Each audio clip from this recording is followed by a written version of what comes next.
یوم پاکستان آج روایتی جوش و جذبے سے منایا جائے گا۔ صدر مملکت آصف علی زرداری اور وزیر اعظم شہباز شریف کی قوم کو یوم پاکستان کی مبارکباد۔ صدر نے کہا کہ سیاسی، معاشی اور سیکیورٹی کے بڑے چیلنجز کا سامنا ہے۔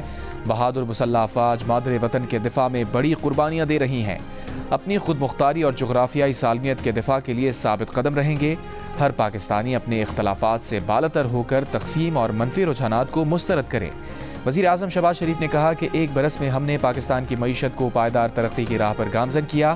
افراط زر کی شرح میں مسلسل کمی، سرمایہ کاروں کے اعتماد میں اضافہ ہوا۔ عالمی مالیاتی ادارے اور ریٹنگ ایجنسیز اس تبدیلی کی معترف ہیں۔ درست پالیسیوں، نیک نیتی اور قومی اتحاد سے ہم معاشی خوشحالی حاصل کر سکتے ہیں۔ وطن کی حفاظت میں جانیں نچھاور کرنے والے شہداء کو سلام۔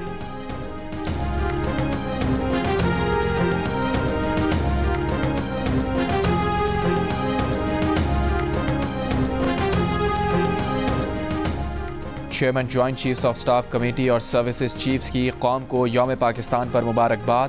آئی ایس پی آر کے مطابق 23 مارچ کا دن پاکستانی قوم کے غیر متزلزل عزم کی علامت ہے۔ پاکستان جمہوری اداروں کو مستحکم کرنے کے لیے پرعزم ہے۔ پاکستان امن، استحکام اور باہمی تعاون کے فروغ کے لیے کوشاں ہے۔ متحد قوم کے طور پر ترقی و خوشحالی کے سفر میں استقامت کے ساتھ گامزن ہے۔ ہم اس امن کی پاسداری اور حفاظت کرتے رہیں گے جو ہماری قومی پہچان ہے۔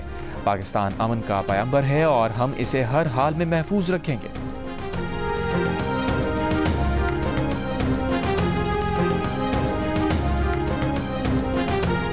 دورہ سعودی عرب سے واپسی پر وزیر اعظم کی زیر صدارت ایف بی آر کی کارکردگی پر اجلاس۔ 34 ارب 50 کروڑ کی ریکوری پر متعلقہ وزراء اور افسران کو سراہا۔ مستقل نظام کی تشکیل کے لیے لاہ عمل طلب کر لیا۔ کہا ایف بی آر کے بہتر نتائج ظاہر کرتے ہیں کہ محنت و لگن سچی ہو تو کامیابی ضرور ملتی ہے۔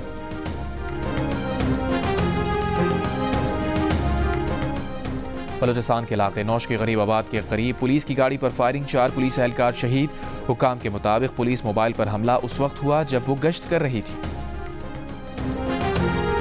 بلاد کے علاقے میں مسلح افراد کی فائرنگ سے ٹیوب ویل کی تنصیب کرنے والے 4 مزدور جاں بحق افراد کا تعلق صادق آباد سے ہے۔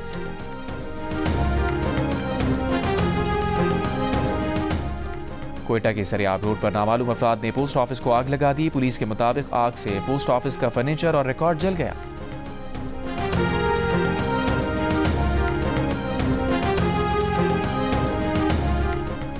پاکستانی ایئر لائن سے متعلق برطانیہ میں پروازوں کا معاملہ۔ ترجمان قومی ایئر لائن کا کہنا ہے کہ برطانوی ایئر سیفٹی کمیٹی 25 مارچ تک فیصلے سے آگاہ کرے گی۔ برطانوی ایئر سیفٹی کمیٹی نے فیصلہ محفوظ کر لیا۔ برطانوی ایئر سیفٹی کمیٹی نے CAA اور پاکستانی ایئر لائنز کا آڈٹ کیا تھا۔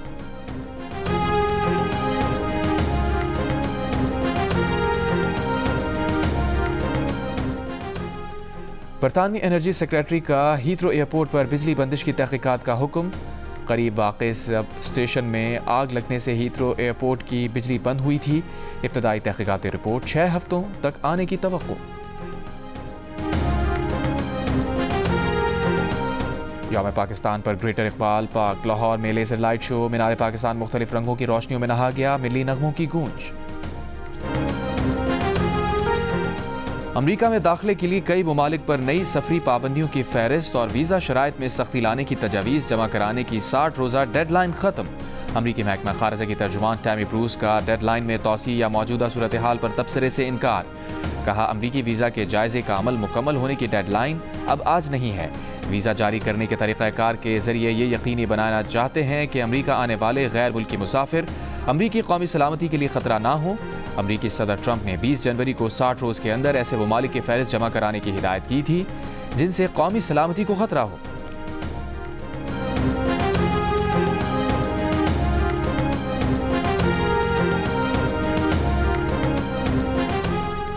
افغانستان کے لیے نمائندہ خصوصی محمد صادق خان کا کہنا ہے کہ دورہ افغانستان میں افغان عبوری حکومت کے وزیر خارجہ امیر خان متقی سے کابل میں ملاقات ہوئی۔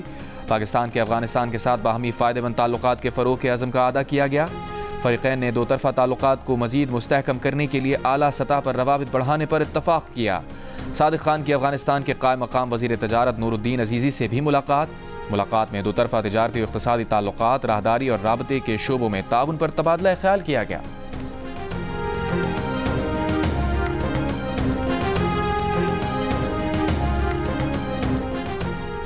28 روز بعد تورخم سرحد سے پیدل آمد و رفت شروع ہو گئی۔ امیگریشن حکام کے مطابق صرف ویزا پاسپورٹ کے حامل مسافروں کو افغانستان آمد و رفت کی اجازت ہے۔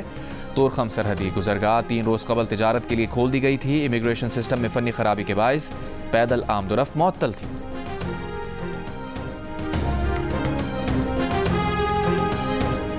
کوئٹہ سے رات کے اوقات میں پبلک ٹرانسپورٹ کو سفر کی اجازت نہ دینے کا فیصلہ۔ تمام کوچز اور بسز میں ٹریکر اور سی سی ٹی وی کیمرے فعال رکھنے کا فیصلہ۔ کوئٹہ سے اندرون ملک کے لیے ٹرین سروس 11 روز سے معطل، مسافروں کو مشکلات۔ ریلوے حکام کے مطابق ٹرین سروس سیکیورٹی کلیئرنس کے بعد بحال کی جائے گی۔ ضلع کچھی میں 11 مارچ کو جعفر ایکسپریس پر حملے کے بعد سے ٹرین سروس معطل ہے۔ ترجمان حکومت بلوچستان شاہد رند نے کہا ہے کہ سول اسپتال کوئٹہ پر حملے کے بعد بلوچ یکجہتی کونسل کی قیادت کو گرفتار کر لیا ہے۔ BYC کے احتجاج میں مسلح افراد شامل تھے۔ جیو نیوز کے پروگرام نیا پاکستان میں بات کرتے ہوئے شاہد رند نے کہا، خصوصی صورتحال ہو تو خصوصی قوانین کی ضرورت ہوتی ہے۔ بلوچ یکجہتی کمیٹی مارے گئے دہشت گردوں کی لاشوں کے لیے احتجاج کر رہی تھی۔ پولیس نے مظاہرین کو واٹر کینن کے ذریعے منتشر کرنے کی کوشش کی تھی۔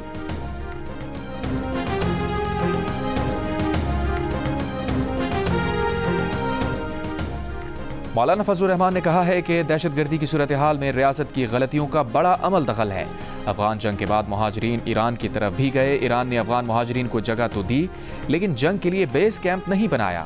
لیکن پاکستان میں جنگ کے لیے بیس کیمپ بنایا گیا۔ ریاست لوگوں کو مطمئن نہ کر سکی کہ روس افغانستان آیا تو جہاد تھا اور امریکہ آیا تو جہاد نہیں تھا۔ ایک انٹرویو میں کہا کہ انہوں نے اپنے دورہ افغانستان کے نتائج کو یہاں آ کر رپورٹ کیا۔ اس رپورٹ کو تسلیم کیا گیا، خراج تحسین پیش کیا گیا۔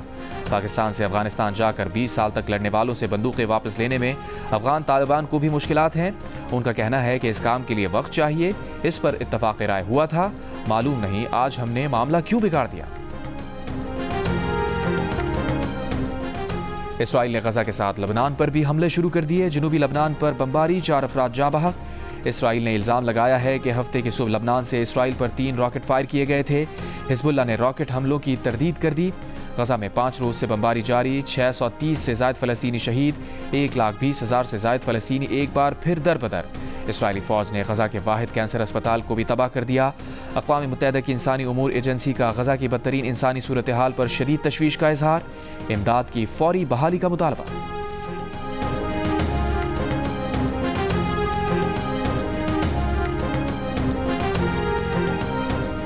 وفاقی فنڈز کی بندش کا شکار امریکہ کی کولمبیا یونیورسٹی کو بالآخر صدر ٹرمپ کی بات ماننا پڑ گئی۔